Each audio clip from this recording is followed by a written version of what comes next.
So, my name is Farzad Hashemi. I'm an ideation consultant and an angel investor at Bitcoin. I'm a Bitcoin veteran and right now I'm serving on the board of BitAngels, the distributed veteran entrepreneur and angel investor group. So guys, introduce yourselves. Testing? Alright, cool. My name's Ryan Breslow. I'm with Andy, one of the founding members of the Stanford Bitcoin Group. Currently a sophomore at Stanford, studying computer science. Been following Bitcoin really closely for a couple of years. Really excited about it. And I'm Andy Bromberg, similarly sophomore at Stanford, founding member of the Stanford Bitcoin Group, studying math and computer science. And we've both been in the Bitcoin space for a little over a year now, I think about a year and a half. And we have a lot of thoughts about where it's going. Okay, great. So I'm just going to dive into it. I'm not going to ask you what is Bitcoin right now or how it works. I'm just, before getting into Bitcoin, I'm going to ask you why. What problems do we have for which we do need Bitcoin? So just tell me the problem it solves. Sure, so I think there are a lot of issues that Bitcoin can solve, one of the biggest being issues with the financial system. So right now we pay ridiculous fees on all transactions. You look at credit card processors charging 3% of every transaction to complete them, and that's ridiculous for moving your money around and shouldn't exist. And Bitcoin can solve a lot of those instant transactions with pretty much zero transaction fees and without trusting some central payment processing network. So one of the greatest characteristics about Bitcoin is that it's decentralized. So there's no single entity that can control transactions and stop them from going through. Rather, that responsibility is distributed amongst all of the users of Bitcoin. So no longer do you rely on American Express or Visa or whoever's payment network for the transactions. Instead, it's distributed among all of the users in this kind of trustless system. Yeah, so I agree with that. I think Bitcoin solved a lot of computational problems that hadn't been solved before Bitcoin. So solving double spending and proof of work, which we can get into detail later. But with that, it created this universal ledger and the first viable cryptocurrency. So with that, traditional financial systems have predominantly been controlled by government, by large financial institutions, by banks. Payment protocols have not been open. And Bitcoin is one of the first open payment protocols, which is truly revolutionary. So transforming payments, and also with the blockchain, which we'll get into later, it's a universally distributed ledger and database. It's going to open up a lot of possibilities in terms of distributed information, storage, ownership. Yeah, and just to add on to that quickly, a little bit of background on what the blockchain is. So with Bitcoin, you don't actually ever own a file on your computer that is a Bitcoin. Instead, there's this ledger called the blockchain that keeps track of every transaction. So what that looks like is it might say that Andy received 10 Bitcoin and then later I sent 5 to someone else. And from that, you can tell that I have 5 Bitcoin. So there's never a file that you can lose that loses your Bitcoin. Instead, it's this ledger that every single user of Bitcoin has of every transaction ever. And this ledger is called the blockchain, and it's totally distributed. So I wanted to ask you guys about Bitcoin in 3 segments. It's usually, you can hear me? Now? Okay, here we go. So what is Bitcoin in terms of the protocol, the network, and the payment channel? So define these 3 for me and tell me the differences. So everybody thinks of Bitcoin just as a currency, but it's much more than that. So let's go, Andy, why don't you tell us about the protocol?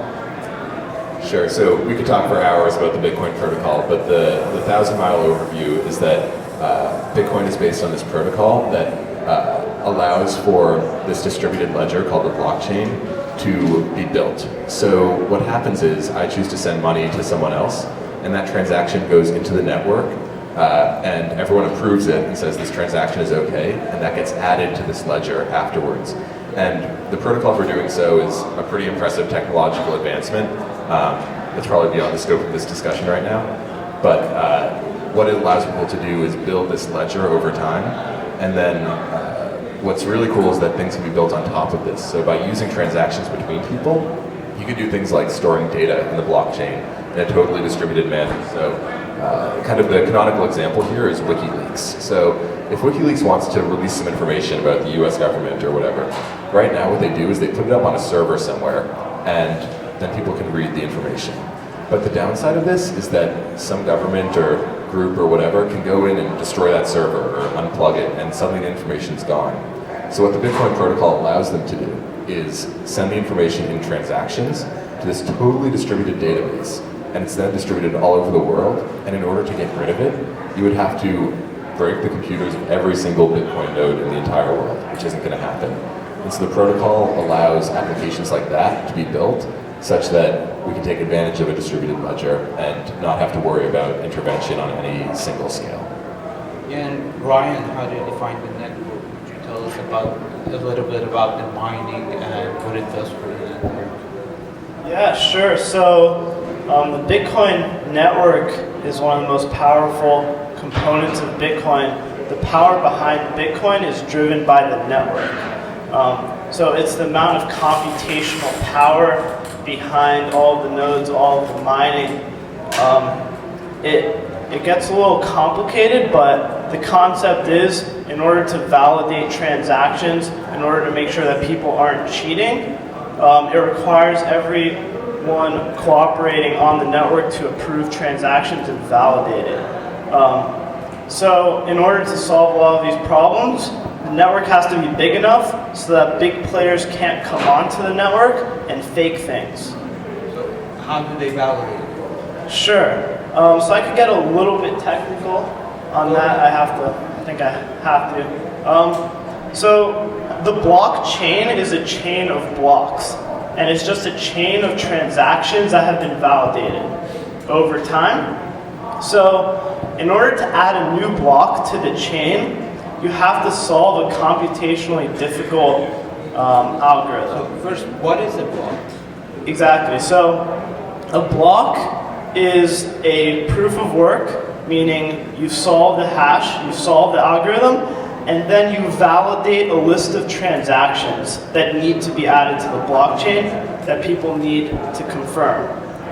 So it's just the record of all transactions that have taken place over time.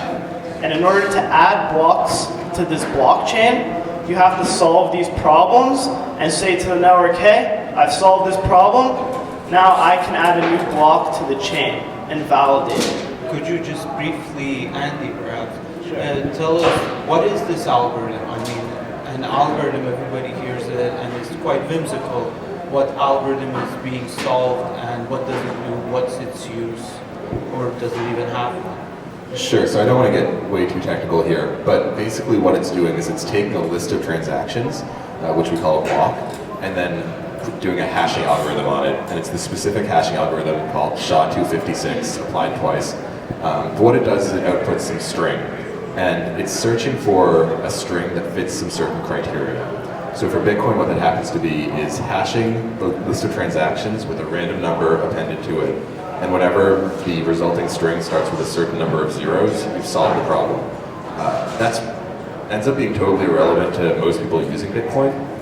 Really the only people that applies to are the people that are mining Bitcoin. So they're solving this problem over and over again for each new set of transactions and adding blocks to the blockchain. But this algorithm, hashing twice, doesn't really do anything in the real world. And so one of the results is we've seen a lot of chips being built to solve this specific problem that if Bitcoin goes away, those chips won't actually have any use anymore because they're only used to solve this one very specific problem. Okay, and basically tell us about the difficulty, what it means in the Bitcoin network and the security, and perhaps give us a taste of how secure is it at this point? How much computation power would there be needed for this to break? Yeah, so the difficulty of these algorithms that you have to solve increases as the hashing power in the network increases. So right now, I don't know the exact number, but I think it may be close to 5 or 6 is petahash? Petahash of power that's in the network.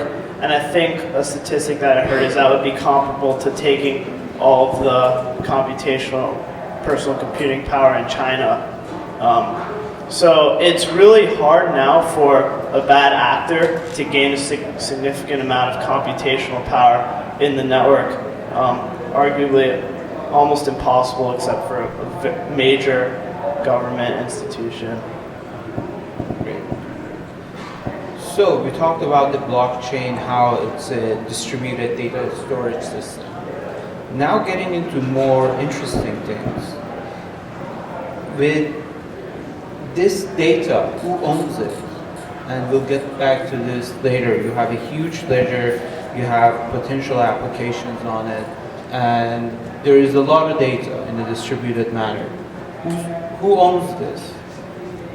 Yeah, that's a really interesting question, and the simple answer is it's kind of unclear right now. So it's definitely not owned by the person who creates it. They've made it, but once they release it into the blockchain, it's there for anyone who has a Bitcoin client to download. I have the blockchain, the entire thing on my computer right now. It's about 10 or 15 gigabytes, and that's it. That holds every transaction ever in all of Bitcoin's history. And it's just sitting on my hard drive. And so you can do this, and I could say, yeah, I own this data. It's on my hard drive. Legally, it's really unclear right now who actually owns that data, and no court has made a ruling so far on whose data that actually is. What you're effectively doing is open sourcing. When you put this data in the blockchain, you put it there with the knowledge that every single Bitcoin node in the entire world can access it and use it. Okay, so we have a distributed network of storage, data storage, and there's no clear owner of it. One can argue that everybody owns it. So we have a contrast here.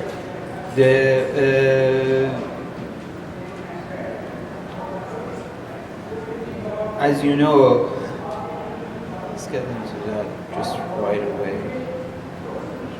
Right now, technology is concentrating power. The data Google has on me is enormous. Google knows what I know better than I do myself. So that's the situation. But here you have a blockchain that is completely distributed and owned by no one and everyone. So these distributed data storage systems are a shifting paradigm. So with data being scattered through everyone's computer. So how does this paradigm shift? How do you see the future coming about it? So, I mean, give me applications of this. Give me applications of distributed data storage. yeah, it's definitely a paradigm shift.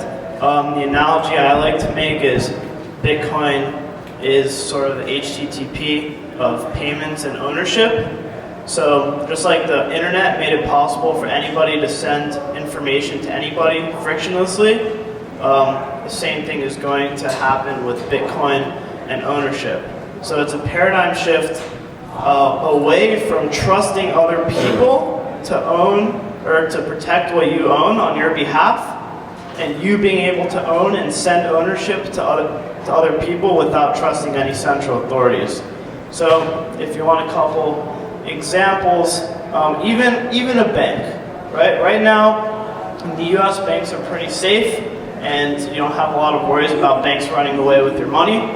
It happens in other countries, and banks necessarily aren't the safest thing. And you have to trust the bank to hold your money securely, not run away with it, not do anything with your money. With Bitcoin, there's something called multi-signature and different scripts you can run over Bitcoin that make it physically impossible for the bank to run away with your money. So, meaning that you hold a password, a key, to your Bitcoin that you own. A bank holds a password, a key, and then a third party owns it. So a bank on its own can't sign off and run away with your money. It needs 2 out of 3 signatures. So they need their signature and my signature. But if the bank won't give me their signature, I can get that trusted third party to sign away with it. Sorry, can I just ask a question? Sure. What happens in that box? Okay, actually, very interesting. I want to talk about that. Can you just repeat the question again? So the question is, what happened to Mt. Gox? Go ahead, just go ahead. Yeah, sure. So I think the most important thing to remember there is that Mt. Gox is a company. Just like any other company is just a company. It happened to be a Bitcoin-based company, but what happened with Mt. Gox, and I'll explain in a sec what actually happened, was not a result of Bitcoin. There wasn't anything wrong with Bitcoin that made Mt. Gox collapse. And by the way, as context for those who don't know, Mt. Gox was a really big Bitcoin exchange, one of the biggest at one point, and a few weeks ago it collapsed. They lost effectively 700 million US dollars worth of Bitcoin, and they seemed to just disappear into thin air. This was not an issue with Bitcoin, it was an issue with Mt. Gox, the company. And just like banks have collapsed in the past, Mt. Gox collapsed. And you don't look at a bank collapsing in the Great Depression and say, you know what, that was an issue with the US dollar, like a technological issue. It was an issue with the bank, or it was an issue with the economic climate, but it wasn't an issue with Bitcoin itself. And it's really important to draw that distinction between companies that are often poorly managed, like Mt. Gox, and Bitcoin as a technology, as a protocol, and as a network. And it ties in really well to what Ryan was just saying about it being trustless. So I have my option to put my money in Mt. Gox, or I can put it in any number of other exchanges. And it's been pretty clear for the last few years that Mt. Gox is not trustworthy. It was run really poorly, it got hacked a number of times, and hacked as a result of its web technologies, not its Bitcoin technologies. And so people who sold their money in Mt. Gox might not have been paying attention to that, but it was pretty clear that you shouldn't have had your money in there. What ended up happening, we don't 100% know yet. It looks like they had some internal issues, and money was being siphoned away either by employees of the company or by a outside entity who had managed to get in via other routes, not Bitcoin, and taken a lot of money. There was a lot of talk about something called transaction malleability, which was viewed as an issue with Bitcoin. But it turns out that at most, this is a bug that was fixed, at most about 300 Bitcoin, which is just a few $1,000s at the time, was taken as a result of that issue. Nowhere close to the 700 million total US dollars that were taken out as a result of these bad actors, either inside the company or outside the company. Yep. Question is, where is the 700 million framework? Yeah, the question. Because what you are saying is that Bitcoin is by design debt safe, so you can prove where the money is. So I just want to get confidence, right? So there is one big player, right?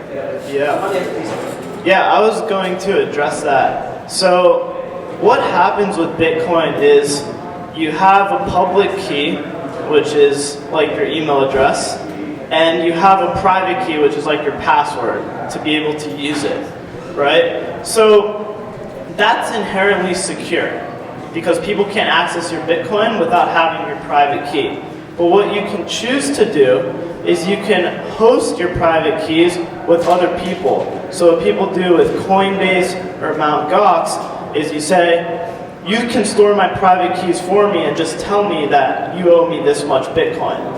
So there was absolutely no personal ownership of private keys. You were trusting 100% that Mt. Gox was storing your private keys and actually had the money that they promised you and had the Bitcoin. So what happens is you trust them with private keys. They lose private keys. People hack their Mt. Gox's private keys and siphon Bitcoin away, but they keep telling you on their website that you still have this money. So what's going to happen, which is I think good for Bitcoin, is you can't trust companies just to say, yeah, you do have this much money in our wallet or in our account. You have to say, where's the proof? And a lot of exchanges that are coming up are doing that. They're being very transparent. They're showing you that public key addresses associated with your balance to show that the money actually is there.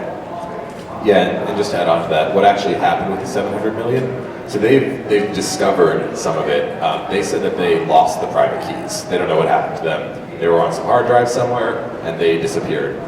They've since found, I think, what is it now, $300 million or something like that worth of Bitcoin, and it's slowly being returned to people. They've still lost 400 million. It's totally unclear if they ever actually lost the private keys, if they were pretending that they did, just keeping it, and now they've found some of them. We don't yet know, and there hasn't been a thorough enough investigation. What we do know is what public keys own the money. So I can look at my blockchain on my computer and say, all right, this is money that Mt. Gox said it had at some point, and they've just lost the private key, the password. And so I can see what address it's in, but that actually doesn't help me, because unless you know the private key, you can't get the money out. Okay. So, go ahead, there's a question. Just a quick follow-up. So if I understand correctly, if someone else had access to those private keys, share private keys, then actually what would happen, then they can, the money could be taken away using the private key, right? So someone else will have those people in their account. Is the system capable to prove that this is happening? Yeah, so we can see if someone had the private key and they could take money out and send it to another Bitcoin address, we could see that they sent it to another Bitcoin address. But the part that's unclear about that is whether that's one of Mt. Gox's addresses, because they have a ton of different addresses, or whether it's a bad actor, or whether it's someone withdrawing their money. You can't see down to that level of distinction. All you see is this address, which is a string of letters and numbers. And so you can see when money was moved, to which address it was moved, but there's nothing linking that to an actual real-world person. And so if Mt. Gox had 100,000 Bitcoin and 50,000 of them moved to a different address, they could either say, yeah, that was us just moving funds around internally, or someone could say, no, that was someone stealing from Mt. Gox, and there's no way of verifying outside. Yeah. And the problem usually happens is you're not just keeping, it's bad practice to keep a lot of Bitcoin in one address, in one key. You usually use a lot, just in case that private key gets compromised. You know, they don't have access to hundreds of $millions worth of Bitcoin. And then also, since you have a lot of different user accounts, most things are set up to generate public keys for each different user. So you're dealing and managing with thousands, potentially tens of thousands of keys, and transferring money within those. So if an exchange is not being very transparent on what keys your money is stored in, it gets very convoluted and you can't really track, and you just have to trust them 100%.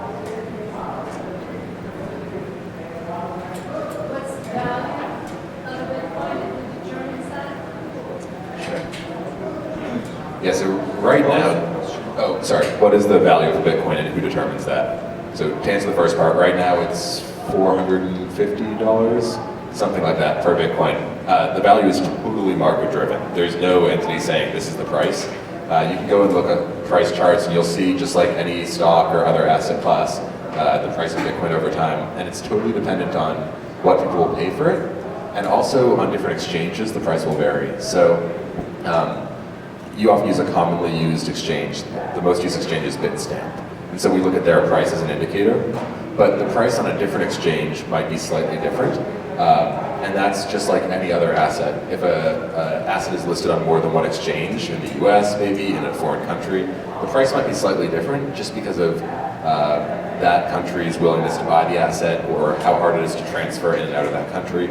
And so the price is totally market driven, and we typically use just one exchange value as the given value, but that can change depending on your perspective. So, we'll get to questions later on. We will have time for them.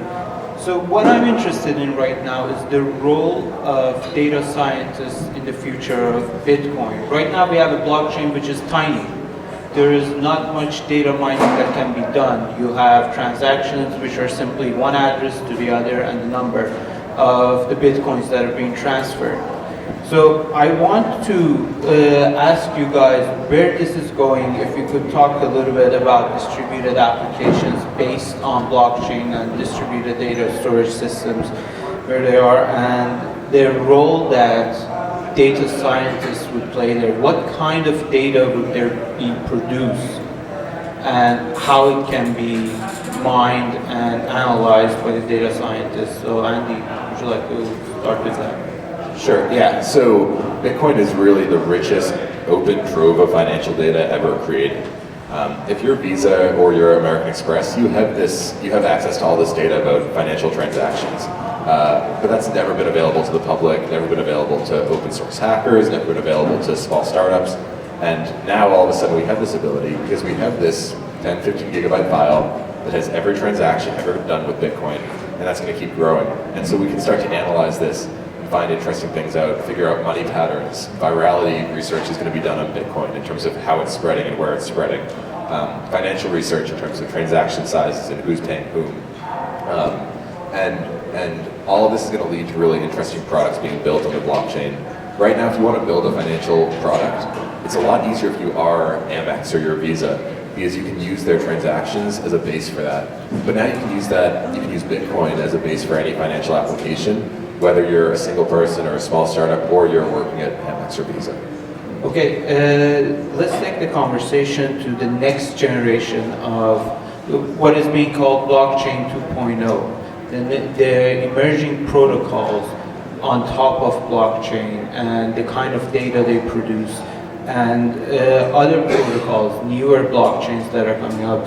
I would like to know about Master Protocol, Colored Coins, and Ethereum, and Counterparty even. What are they? Please explain them a bit and tell me the contrast that their blockchains would have with the actual Bitcoin blockchain. Yeah, sure. So that's definitely something that's really exciting. Is new protocols on top of the blockchain or new blockchains in general. Some people argue that what you can do with Bitcoin is relatively limited, or Bitcoin isn't the best fit for certain types of things. So, for example, if you want to represent ownership of something, if you want to represent car ownership or name ownership or whatever it is, on top of Bitcoin, you can't really do it that well. So one of the applications is Namecoin, which is its own blockchain, and that represents ownership of names, sort of like DNS, but open source. Mastercoin is really cool. So Mastercoin's built sort of a blockchain 2.0 on top of the Bitcoin blockchain. And what Mastercoin allows you to do is set custom contracts and rules on top of wallets. So you can have a contract, like certain timeout scripts or whatever, that when you're making a transaction to somebody, you can set different rules on how that transaction will be processed that you can't normally do with Bitcoin. So the concept is based around smart property, representing ownership of physical objects with the blockchain. And that's also colored coin. So what colored coin does is on top of Bitcoin, it associates certain Bitcoin with physical objects or items. It doesn't have to be physical actually.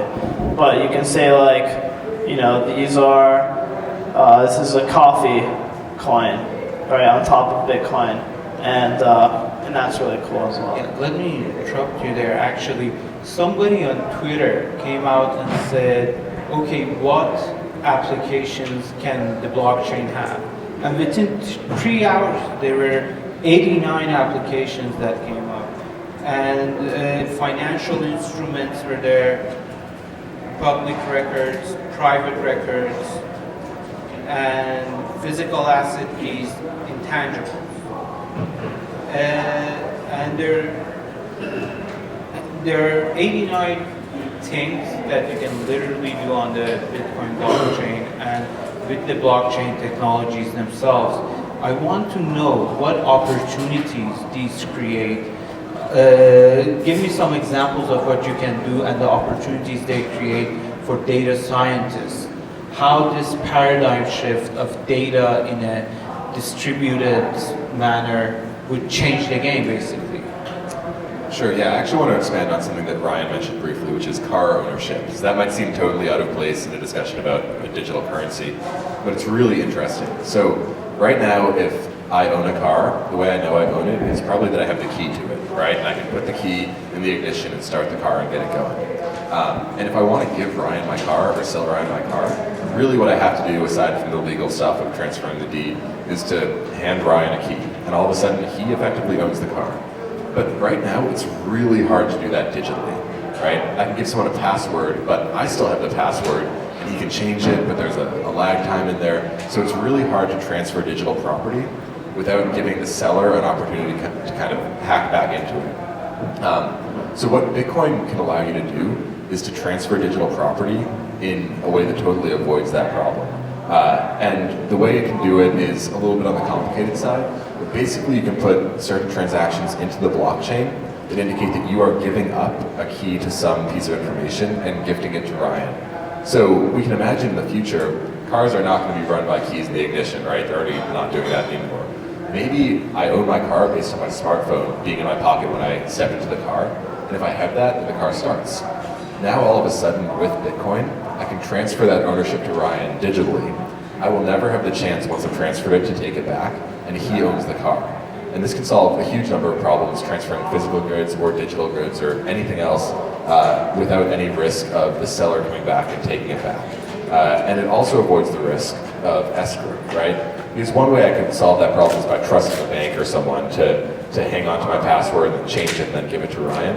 But now I can avoid all of that altogether, make a direct transaction between me and Ryan without ever trusting anyone and ever putting him at risk for me taking it back. Yeah, and what I was referring to by custom rules is like, he can rent me his car and write a custom rule with this transaction when he sends it to me, is that it goes back to him within 2 hours. Right? So you can automate all these different custom rules, and you can create car rental companies that have no infrastructure. It's all about ownership of keys and rules that interplay with that. Yeah, you guys basically went over smart properties and explained it very well. So again, getting back to my original question, you have blockchains with entire smart properties, escrows, distributed exchanges, and with technologies like the blockchain 2.0 technologies, you basically have distributed applications.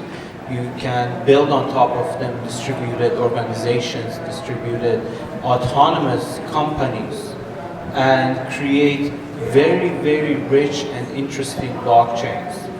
So what, again, I'll ask you this, what opportunities would this create for data mining, for data analytics? How would that change the game from going to no ownership of data? Yeah, so he was talking a little bit about distributed and autonomous corporations, which I think needs a little bit of explanation. So right now, if you start a company, a coffee shop, say, someone owns the company and someone makes decisions every day that they're going to open the doors, and then they're going to sell their lattes for $3.50 or whatever it may be. What Bitcoin allows you to do, based on some of the stuff that Brian and I discussed briefly, is do that in a totally autonomous way. So I could set a script in the blockchain that says, if someone comes up and hands you $3.50 or whatever the equivalent is in Bitcoin, give them a latte, activate some computer that makes a latte and then pushes it out a chute to the person. And these corporations can be run totally autonomously. There's no person behind the desk making the latte, there's no person making sure that the doors open each day. It's just running computationally. And to answer the question, this opens a huge window for data science, because all of a sudden, if you have companies that are running and all of their data is available to you, you can do incredible analytics on this and start to actually determine some really interesting things about how companies work, how economics works, at a level of granularity that you haven't been able to see unless you were actually working for a company like American Express or Visa. Okay.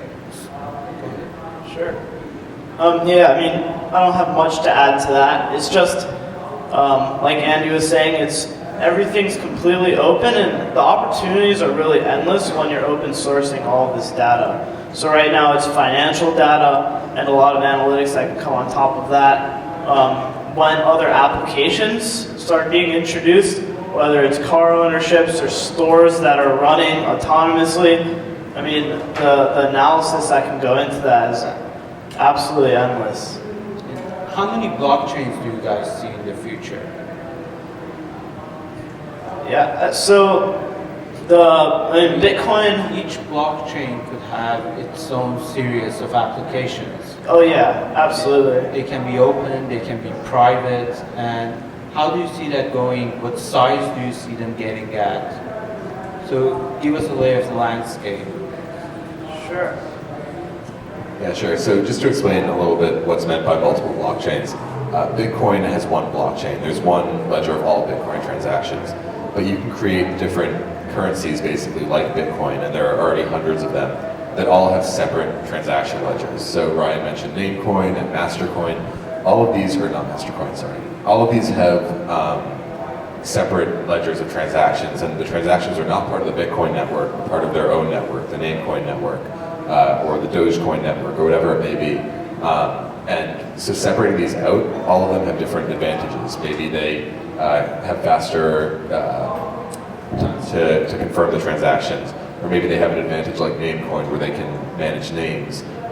And so the question is kind of, how many of these currencies will we see to manage different parts of our lives and parts of our data? And I think the answer to that is, I have no idea right now. There are things like Mastercoin that are built on top of the Bitcoin blockchain. So you're going through Mastercoin and putting a transaction in the Bitcoin blockchain, and then the interpretation goes back up through Mastercoin. Or you could have created a totally separate currency that just is a separate blockchain with that stuff built in. And I think it's really hard to say right now which one of those options is going to be more prevalent in the future. You have something to add to that? Yeah, it's definitely impossible to say. My inclination right now is, we were talking about this strength of the network before, and the strength of the Bitcoin network is really strong in terms of the size and network effects. It's going to be really hard for other currencies to catch up, and especially blockchains. So in terms of adoption and size, I think the Bitcoin blockchain is going to be the largest for a long time, unless there's something remarkable that happens with other currencies. But I mean, that doesn't mean to say that there can't be other smaller blockchains that can reveal some really cool data science applications. Okay, and before we get into the questions, the last topic I would like to address is, we know that data is getting bigger, the blockchain is getting bigger, there will be many more of those. And how could that be sustainable? What can data scientists do to organize that, to manage that, and utilize it perhaps? Yeah, I think it's a pretty intuitive answer to that. The blockchain's going to get bigger. There's going to be more transactions in the network, and data scientists will have to do the same stuff they've done to data, ever since the profession started. As the size grows, you have to find bigger space to host it. You have to find faster ways to parse it, and a lot of that's going to be done with the tools that we already have. And I imagine that a lot of tools will be created on top of that, specifically for the Bitcoin blockchain as well.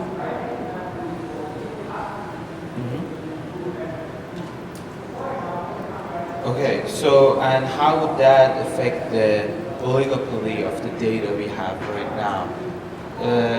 Right now, data is owned, basically big data is owned by large companies, it's concentrated, and there's limited access to it by the public. Now you have huge blockchains, all in the open, and what roles, basically, could data scientists take in analyzing them? So, for example, as we mentioned before, there could be distributed autonomous societies. We talked about this. And here, analyzing this data puts you in a place of a historian. Or when Mt. Gox happened, you had two sets of data. One was the huge hack that brought in all the transactions and history of the exchange itself. The other was, of course, the blockchain, the history of all the transactions in and out of Mt. Gox. So there, it was being called the greatest detective story of history. There were 750,000 bitcoins at stake. So the data scientists came in and they took the role of detectives. So considering where we're going, what roles do you see for data scientists? Detectives, historians, definitely a big application. Real-time analysis as transactions occur, predicting certain things. The opportunities, like I said, it's pretty vast. There's just going to be a lot of creative things that come out in the near future. Okay, so let's open this up to questions. A lot of currency exchange. Two countries want to interact with Bitcoin transaction and study the website on that stock exchange. Yes. So the question is, if you're a merchant, you want to accept Bitcoin, how do you do it? What kind of exchanges do you use? How do you make that decision? Yeah. Okay. So I'll start pretty basic. Sending Bitcoin to anybody just requires an internet connection. So in order for me to send to a merchant across the globe, I just have to know their public key, and I could transact with them. The problem is with transactions, right, and remittances, is that within Bitcoin it's very simple. I can pay any merchant anywhere in the world or any individual. But when they get that money, they now need to convert it back to their local fiat currency to use it with other applications. So then what you have to do is you have to decide on an exchange or something to convert that Bitcoin back to local fiat currency. So right now, exchanges are popping up all around the globe. Asia, Europe, North America, there are a lot of really high quality exchanges coming up, as opposed to a couple years ago where I wouldn't trust a lot of those exchanges. And there are also a lot of service providers like BitPay that do it for you. So the second you receive your Bitcoin, they could have instant cash out. I mean, they'll handle all the exchanges and everything like that, and they take a small cut, and the Bitcoin gets converted to your local fiat currency. And the way technologies are emerging with the new protocols on top of Bitcoin, what has become possible is creating distributed exchanges. Distributed exchanges on top of blockchain itself. There's something called Mastercoin that allows you to do it. It's simply a protocol. And through this protocol, you create a distributed exchange which is trustless. So you don't need to deal with third-party providers of exchange. And these stuff are all in the works. Smart properties would be live on Mastercoin on April 15th, I think. And right after, they will have a protocol for a distributed exchange. So in essence, you would be able to do all your exchange from person to person with no third-party contact. So, there seems to be a couple of issues with the way you use methods, because, as you say, you have multiple exchanges that are offering prices that also in that environment. So, I go to an exchange and I get a particular exchange rate, it's not a bit currency, but then that possibility goes from one and seven exchange to the different. So I will then trust that the rate that the person is willing to exchange actually represents a market rate. This is to be the data science perspective, looking at the Bitcoin blockchain. All you're really doing is recording transfers between one address and another. The only real value for data science would be just to take that key, public key exchange, and index that to a particular transaction.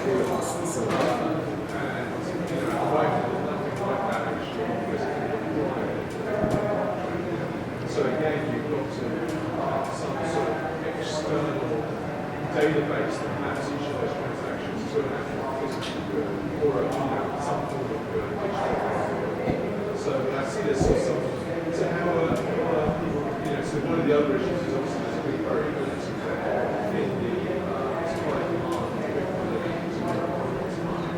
So how do you see stability within of the currency for exchanges within currencies about just based on the fact that there's the actual number of Bitcoins the theoretical model can never occur.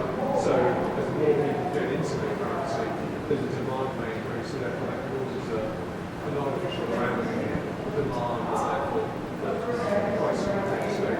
Sure. Yeah, I'll pick out a few things from there to address. The main question was, how can we know that Bitcoin's going to be stable, and how do we know that the price is going to go crazy? There's a number of answers there. So first is the arbitrage angle. We mentioned that exchanges have different prices, and it seems easy to arbitrage. It's actually kind of hard because you can't often transfer to fiat immediately or transfer out of fiat immediately.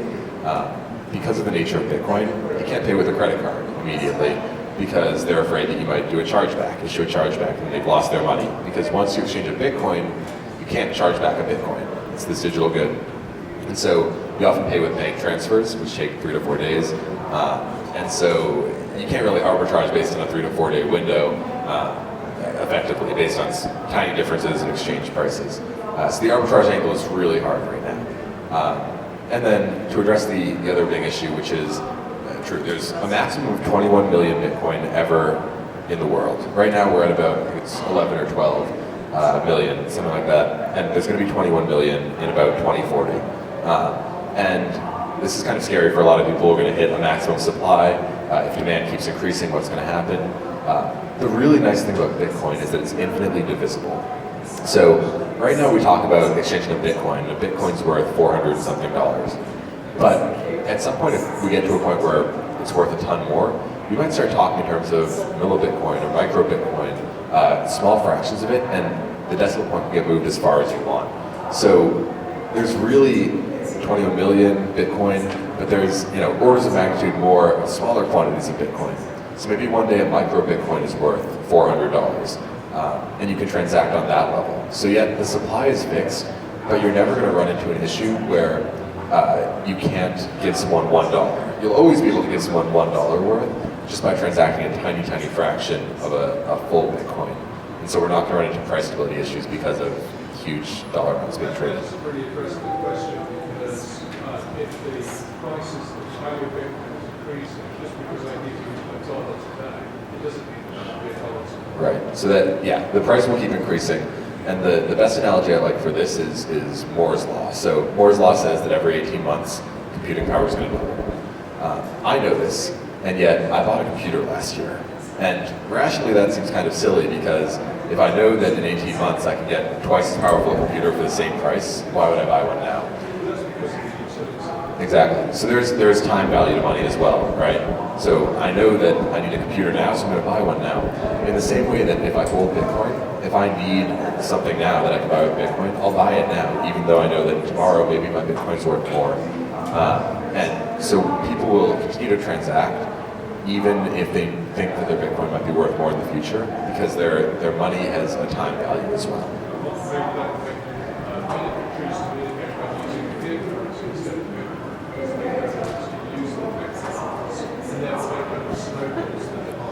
Right. Yeah, so I think that's a great point. Right now, fiat currencies are set up to encourage spending, right? Because your dollar today is going to be worth much less in the future. So what happens as a result of that, I mean, the other end of the spectrum is people don't want to accept the dollar for payment. People are going to want to accept Bitcoin. So I think Bitcoin is really attractive to merchants, given that it's a limited supply. The US is not most applicable, but in other countries where you can accept payment for something, and then like in Argentina you see 15% day-over-day inflation.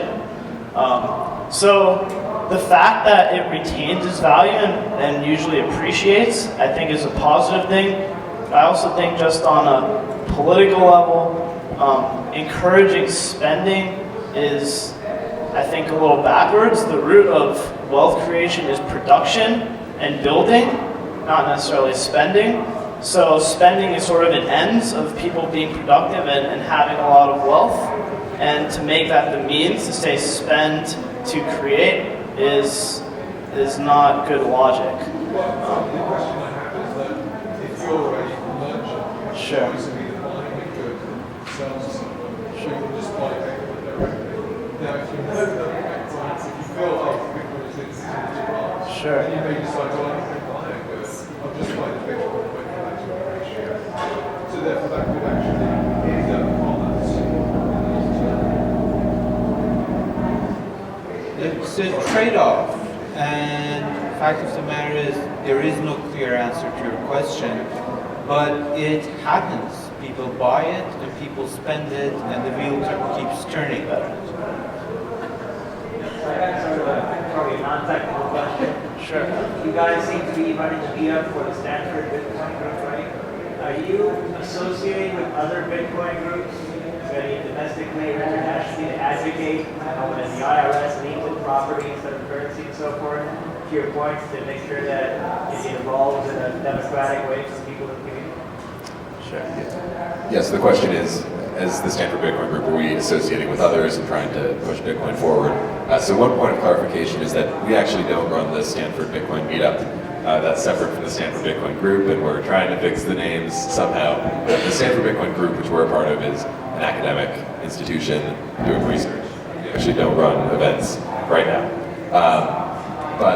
Yeah, we are talking to other people and actively trying to push Bitcoin forward. We think it's really important for people to get educated about Bitcoin and understand its positives, negatives, understand things like the questions we were just hearing. And so we're talking to a lot of other university groups that are doing innovative stuff with Bitcoin and trying to help them push it forward. We'll be hosting an event, hopefully by the end of the year, that's going to have a similar goal as well. So yeah, absolutely.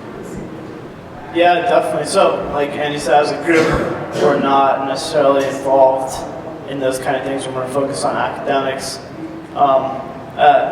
It's funny to mention the IRS. We touch on regulation a little bit, which I think is important.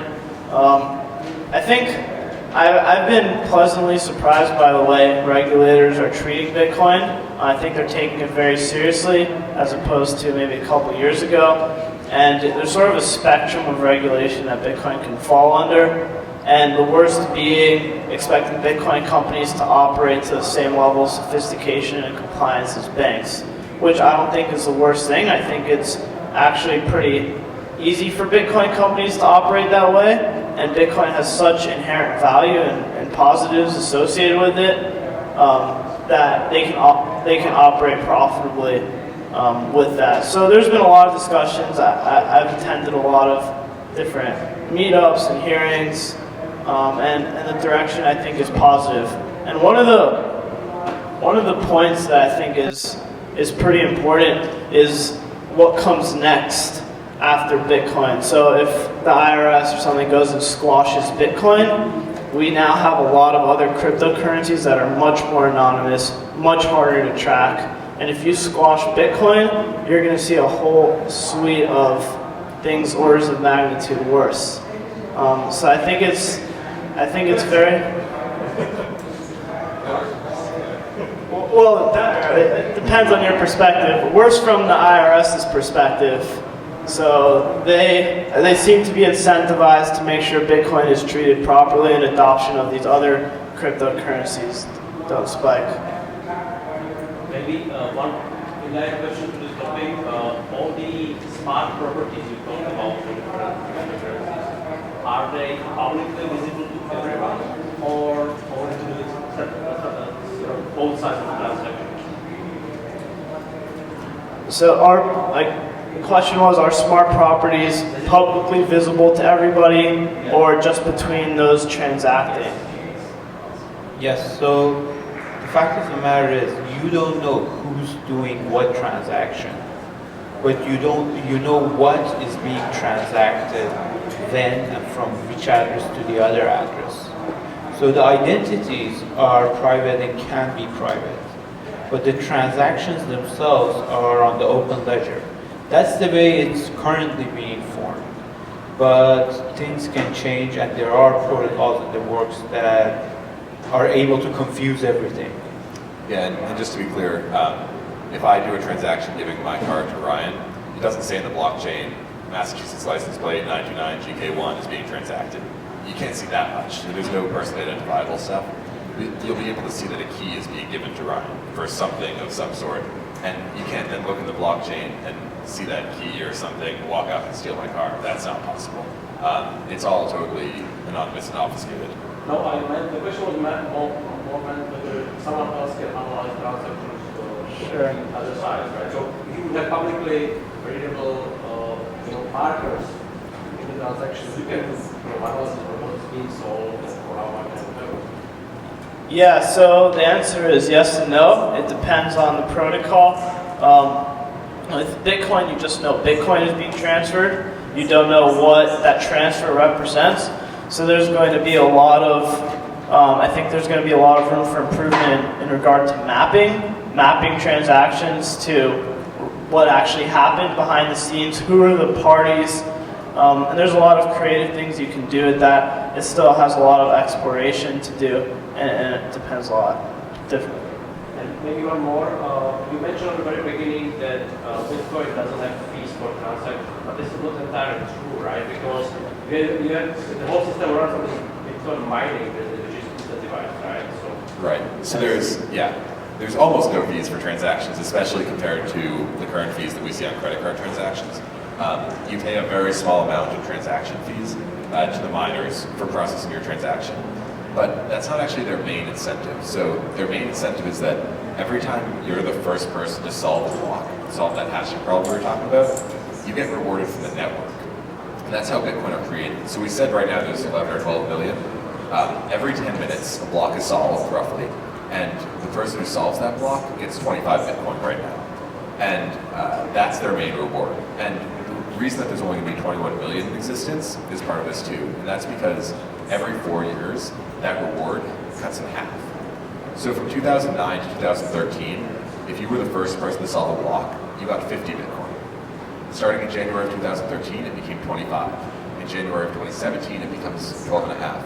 And so you can imagine that as kind of a function that keeps getting, the slope keeps getting smaller. It's going to level off at 21 million Bitcoin. And to go ahead. So 3 more.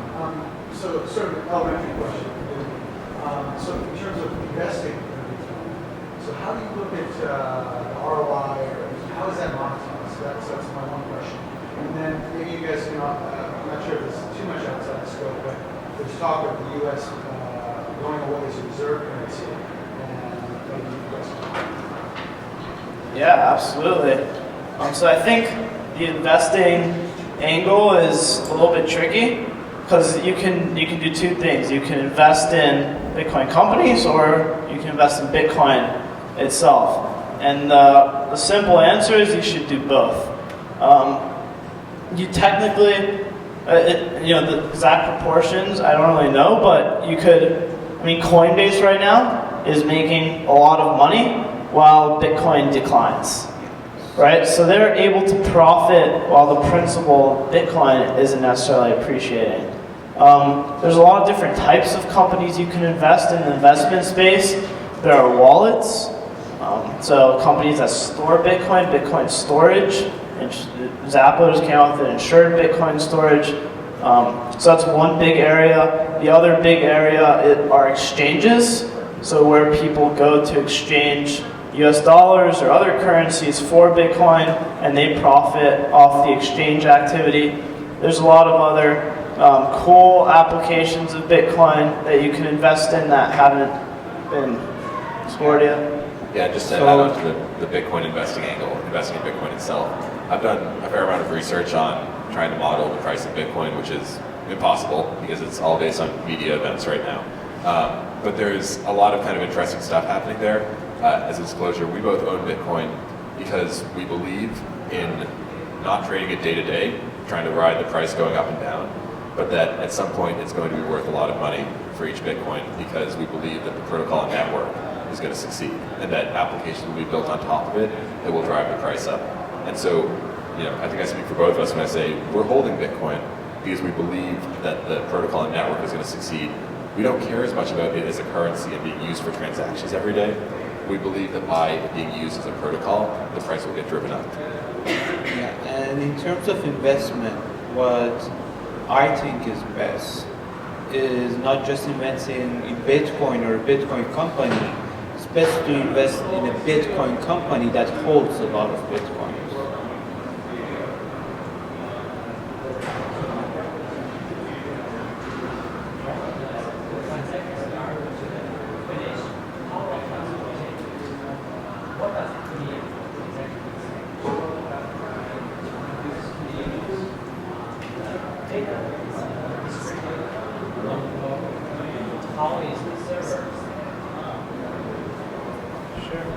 Yeah, I'll take the first question. So your answer is, how does the transaction, or what happens with the transaction? How long does it take to start from start to end? The answer simply is you have to get a certain number of confirmations. So the confirmation, we're talking a lot about blocks and transactions. That's when a block with your transaction gets added to the blockchain that everybody now reads. So you typically want to wait for anywhere 1 to 6 confirmations. It increases with the order of magnitude the likeliness of that transaction being valid. So me personally, I wouldn't mind waiting for just 1 to 2 confirmations. And confirmations typically take anywhere from 8 to 10 minutes to occur. So for me, I send money to you, it's going to take about 10 minutes to have 1 confirmation. A lot of wallets wait for 6 confirmations, which can take up to an hour. We also talked about transaction fees. If you offer a greater reward in transaction fees, your transaction can be processed quicker. You can offer 0 reward and have completely feeless transactions. It's just going to take a little longer to process because miners aren't as incentivized to include your transaction in the block that they're solving. Yeah, and your second question was, how are the servers selected for this distributed database? And I think that's a really important clarification. They're not selected. Every single person who's running a Bitcoin program on their computer, a Bitcoin node, has a copy of the blockchain. And it's all of these Bitcoin nodes are the ones that are selected to hold the database. So every single user of Bitcoin has this database and is considered one of the database nodes and is one of the selected people to use it. But there's no entity saying, we're going to put a copy on this server and a copy on this server. It's every person using Bitcoin that's holding a copy of the database. Cool. My second question to you Sure. reserve. Sorry about that. Yeah, so I think it's a really interesting discussion. We could talk about that for hours. If you look at a graph of reserve currencies over time, the average reserve currency length is coincidentally about the same as how long the US dollar has been the reserve currency. You know, past performance doesn't indicate future results, of course, and don't want to imply anything, but people are talking about this. I'm not confident right now that Bitcoin could take it and be the reserve currency.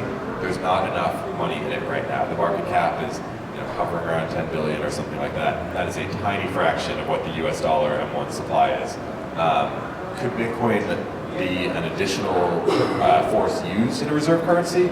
Maybe as a way of making transactions more easy between currencies?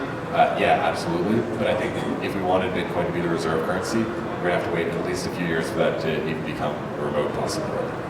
Yeah, I've also done a lot of research in that area. A cool little fact is if you do like a line of best fit and exponential over the last 4 years, with Bitcoin, it's actually posed to hit US M1 money supply size, about $1.2 trillion in 4.5 years, approximately. So, we've seen massive growth in Bitcoin from 1 cent order of magnitude to 10 cents to $1 to 100, then it hit 1,000. And this has been in just a few years. That being said, going from $6 or $10 billion to $1 trillion is a massive jump and a little different than going from 1 cent to 10 cents. So with that, I think there are a lot of problems that have to be solved, specifically mass consumer adoption of Bitcoin. That's the absolute biggest problem. So making it very easy to acquire Bitcoin, to spend, enabling it for everyday transactions and everyday consumers. I think that's the next step. How do you acquire Bitcoin? Yeah, so there's a ton of ways you can do it. The absolute easiest if you're in the US is to go to Coinbase.com. It's a well-known company, doing very well, well-funded, they've got lots of money behind them. You log on, you link your bank account, and you send them a bank transfer for the amount of Bitcoin you want. They make it really easy. And what you do with your Bitcoin from there, you have a lot of options. You can leave it on Coinbase. You can take it privately onto your own computer. There's a lot of technical details there. But if you're in the US, Coinbase really is the easiest way. The second easiest is something called local Bitcoins. So if you're hesitant about giving your payment details over and sending a bank transfer, you can log on to local Bitcoins, find someone in your area who's willing to accept cash, US dollar bills for Bitcoin, meet up with them in a cafe somewhere, and have them send Bitcoin to you and you hand them cash. And if you do that, there's no record of your transaction anywhere other than in the blockchain. Coinbase doesn't have a record of your transaction. And you've now acquired Bitcoin personally without ever giving another company information about you transacting.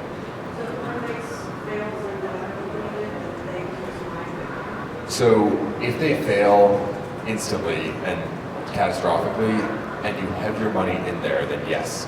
But you can buy Bitcoin through Coinbase and then take them out of Coinbase and put them on a wallet on your computer. So at that point, you only lose your Bitcoin. There's tons of things you can do to protect it more. You only lose your Bitcoin if you lose your computer. And you can back up your private keys somewhere else, keep in the safe deposit box. And even if you lose your computer, you still don't lose your Bitcoin. There's tons of stuff you can do.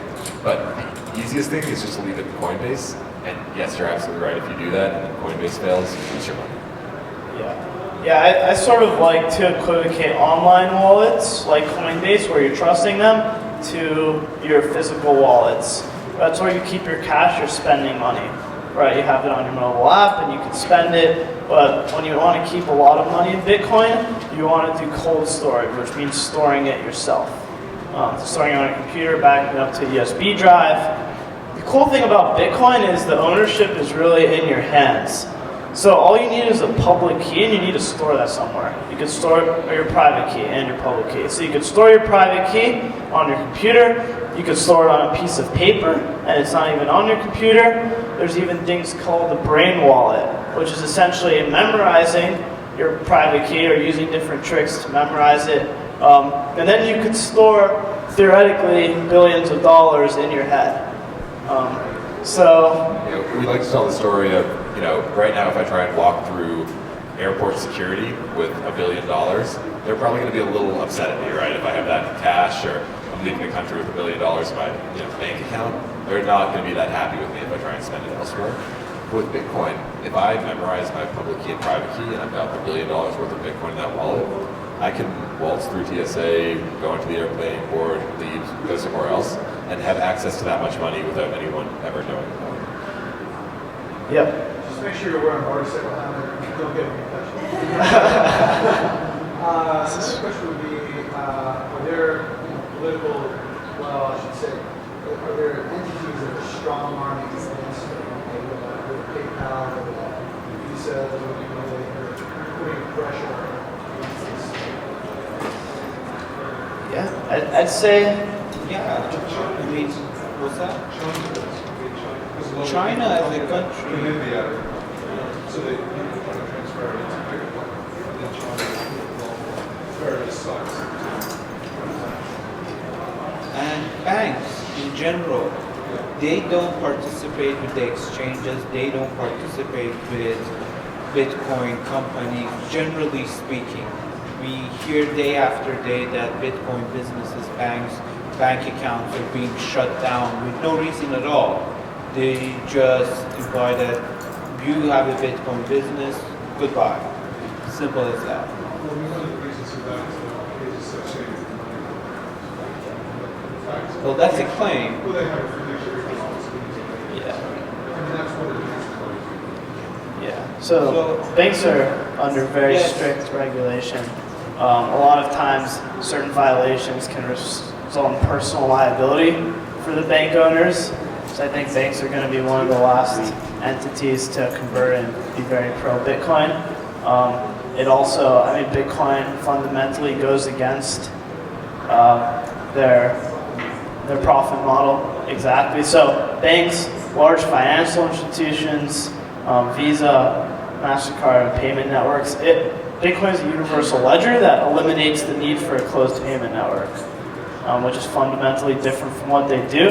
So those are, I'd say they fall into a camp, they fall into two camps. Either they're actively trying to find ways to deal with Bitcoin and capitalize on it, or they're ignoring it, just like every technological innovation and the people who got left behind. Okay, we have a last question. Go ahead. I was just thinking of hedge fund and I would have somebody my question is, How do we prevent what?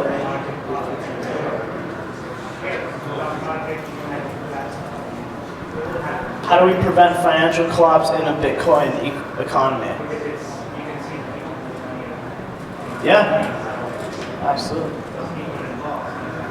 Yeah, it's a really scary prospect. I think the biggest thing preventing it is that it's tough to do something like that without losing a lot of money yourself. So if your interests are tied to the Bitcoin ecosystem, you do not want to destroy the ecosystem, right? And there are very limited options in terms of derivatives available for Bitcoin right now, which a lot of people think is bad, doesn't make it a complete financial institution. I say that's actually kind of good, because if there are a lot of derivatives available, there's all sorts of things you can do to short it in certain ways and then affect the price and make a profit off the price going down. So I'm hopeful that the money supply will continue to increase for a long time before we start to see any sort of real financial innovation within Bitcoin in terms of derivatives and options. Because if there's enough supply, then it's a lot harder to enact that sort of drastic change. But for right now, it's definitely a scary prospect. But there's nothing there yet that can severely impact the price of Bitcoin without the person doing it also taking it themselves. So thank you everyone. This panel was meant to be on big data and Bitcoin, but we had a panel that were very informed about Bitcoin, and it was a very informative panel on Bitcoin itself. So thank you very much.